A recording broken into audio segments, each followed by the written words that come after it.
Royal Gbasgbos don't enter another level. After days of heated debates, dragging, and confusion online, okay, His Imperial Majesty, the Alaafin of Oyo, has finally spoken. Oh, yes. And I know, say, some of Nago don't see waiting our revered Alaafin of Oyo talk regarding that small confusion, But I think that confusion even dey between we, the online people, because the two principal characters, that is Ooni of Ife and the Alaafin, I don't think they have any problem going by waiting our dear Alaafin for your talk concerning that small confusion. Okay, so like I said, His Imperial Majesty, the Alaafin of Oyo, has finally spoken, and I'm sure you are in a hurry to hear what he said. And what he said, you want to hear it, right? It shocked everybody. Was it a shade? Was it peace? Or was it a master stroke to silence the noise? Get ready, my people, because this statement has just changed everything we thought we knew about the so-called tension with Ooni of Ife and they are laughing of Oyo. Okay, some of you, when I did the first video regarding this small controversy, some of you, if you look at the comment section, you guys came and a lot of you disagree with my position. Some agree with me. And I try to clarify the whole thing based on my historical knowledge, and the history in the archive, but that too didn't suffice. But the truth of the matter is, I like your interventions, your opinions. I respect them a lot, and at least because you have a right to your opinion. Okay, so the most of your interventions and your reactions, your comments were very, very intelligent ones. Backed by facts as well. So I appreciate all that because I learned a lot from that. Okay, so when royalty speaks, okay, the land must listen because it's royalty, big, big royalty that is speaking right now. In the wake of swirling controversies and social media storms, the Alaafin of Oyo has finally broken his silence with clarity, dignity, and ancient wisdom. This is not just a response. It is a cultural correction to all of us. Yes, when I say all of us, including yours sincerely, speaking to you right now. When two elephants walk side by side in peace, the earth beneath them must rejoice. I repeat myself. I say, when two elephants walk side by side in peace, the earth beneath, rejoices. And that is exactly what is happening here. Okay, so just listen to the rest of these amazing story that is coming out from the palace of the Alaafin of Oyo himself. So, in the wake of the recent speculation, trailing, and interaction between two revered Yoruba monarchs, His Imperial Majesty, the Alaafin of Oyo, and our dear Kabiyesi Ooni of Ife, social media spaces have been set ablaze, or you want to say agog, with flurry of hot takes, often laced with misinformation and mischief. Yes, a lot of the position a lot of us took was just based on mere emotions, most times misinformation and even mischief, if I dare say. Bloggers, online commentators, and self-appointed cultural custodians have spun tales from a single thread of observation, attempting to weave narrative of rivalry between these two highly esteemed thrones.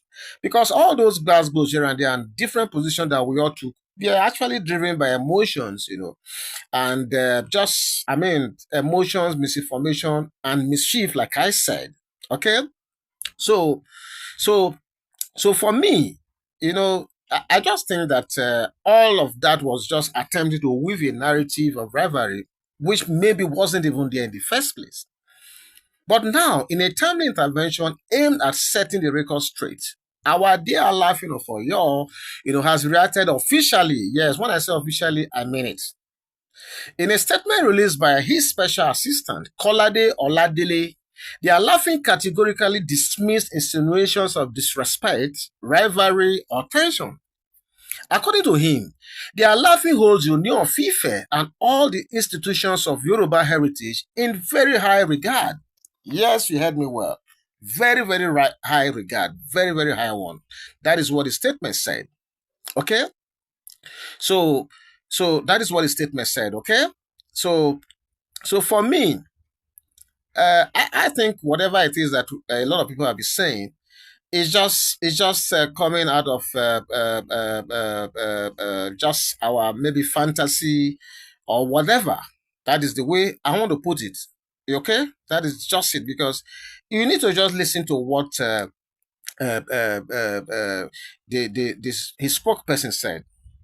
Like I said, he holds all the institution of Yoruba in very high regard. Okay, so this statement does not I mean, for me, this statement does more than even trying to clarify the intention. It reaffirms a sacred understanding, that transcends social media chatter. It is a reminder that the relationship between the thrones of Oyo and Ile-Ife is not one to be interpreted through the transient lens of trending hashtags, but through the deep spiritual bond of shared ancestry, mutual respect, and royal destiny. I'm sure you heard me well, okay? Because in his words, through the his assistant now, our dear Alaafin described the noise online. Yes, he called it noise. All our talk online regarding that thing. He described it as a deliberate attempt by bloggers and online commentators to sow discord among Yoruba traditional rulers.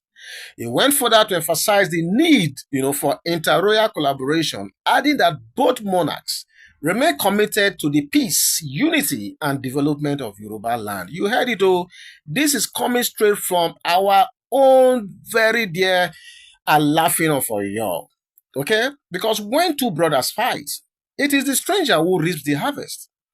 An age-long Yoruba proverb once said, and that is the danger of these online theatrics, allowing the seeds of discord to be planted by those who neither understand the weight of tradition nor carry the burden of legacy. Yes, so so according to the statement, our dear Alaafin of Oyo urge Yoruba sons and daughters to redirect their energy from petty controversies to pressing national issues such as insecurity, economic hardship, youth empowerment, and the need for cultural rejuvenation. Exactly. So these are the matters that truly deserve our attention, he stressed. Now, let's be honest. Opinions have diverged, on this issue. Critics argue that Alaafin should have stood up in that moment to acknowledge, they say, the presence of Ooni of Ife. But we must ask, stood up against what tradition? Against the custom he has sworn to uphold? Should he have abandoned the centuries old protocols, just to pacify online sentiments? Because a lot of people forget that this man, this Alaafin of Oyo, he has to work with laid down antecedents and protocols that even his predecessors have observed, I mean, for centuries now. Okay, you don't expect him to come and begin to break those protocols. To borrow another Yoruba saying, a king who dances to every drumbeat will dance himself into disgrace. Yes, so that's exactly what some people wanted him to do. And I can tell you that he will never do that. Those calling for such dramatic gestures, must understand the delicate line every traditional ruler walks between modern civility and ancestral mandate. Their laughing is not just an individual, he is a symbol, an embodiment of the Oyo Empire's culture, history, and spiritual governance. In fact, breaking with protocol without blessing of kingmakers could risk alienating his people and weakening his legitimacy. This is what people don't know. So the question is not whether he could stand. The question is whether he should, in defiance of long established cultural norms that define the strength and order of the Yoruba chieftaincy institution. And herein lies the core of the controversy, a widespread ignorance of historical and cultural context.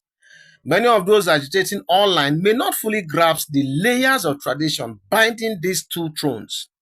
To them, royal interactions are mere optics, performative gestures that must align with democratic sensibilities. But to the traditionalists, every movement, every greeting, every gesture between monarchs is steeped in age-long rituals and meanings. That is what I was trying to tell some people. We cannot just come online and begin to speculate. Everything they do is steeped in age-long rituals. Okay? The Alaafin's response, tempered respectfully and statesmanlike, was necessary. I think I agree with this. For the Alaafin to come out to have spoken about this, just to clear the air, I think was timely and very, very appropriate. Without it, the seed of disunity could have festered into dangerous weeds, as some of us, we're already doing online. And so we must commend the maturity of both palaces, for choosing peace over pettiness, because that thing was just petty. Because these two people know their traditions more than you and I. As the dust begin to settle, I believe it is time for us, the Yoruba people, and indeed all Nigerians, to focus on what really matters. Is it not ironic that while we debate standing and sitting, talking about either standing or sitting, okay, our nation groans under the weight of insecurity.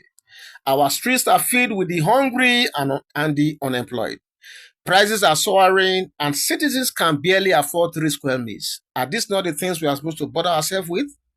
Instead, we are wasting our time talking about who should stand and who should sit. Should we then continue to amplify distractions while the house is on fire? When the forest is burning, a wise man does not chase butterflies. Honestly, we cannot be chasing butterflies. To all still nursing outrage over the incident, I say this. Let us not be more Catholic than the Pope. Yes, you heard me well, because that's exactly what some of us were trying to do. The Ooni of Ife himself has raised no protest. Did you hear a word from the Ooni of Ife? We didn't hear pain from him, because this thing did not start today. Even when the late Alaafin was alive, it was the same thing. And even the Alaafin before that one. Okay? So for me, the Alaafin of Oyo has offered nothing but high regard and goodwill. If the kings themselves see no disrespect, why must we force one into existence as we are trying to do? These royal fathers are not in competition. They are co-stewards of Yoruba heritage. Their thrones, though distinct, are pillars upon which the dignity and resilience of our people stand.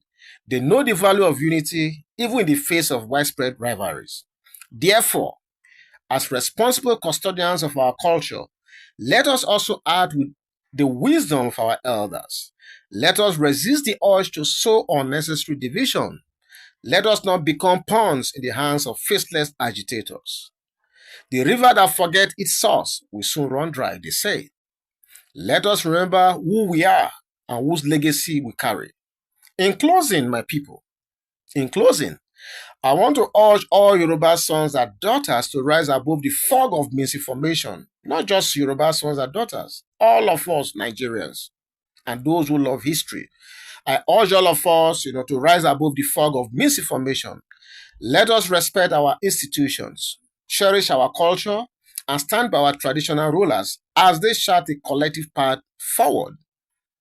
The time to build, for me, this should be the time to build, not bicker. And finally, let us not be the generation that trades heritage for hashtags. If our kings walk in unity, who are we to sow discord?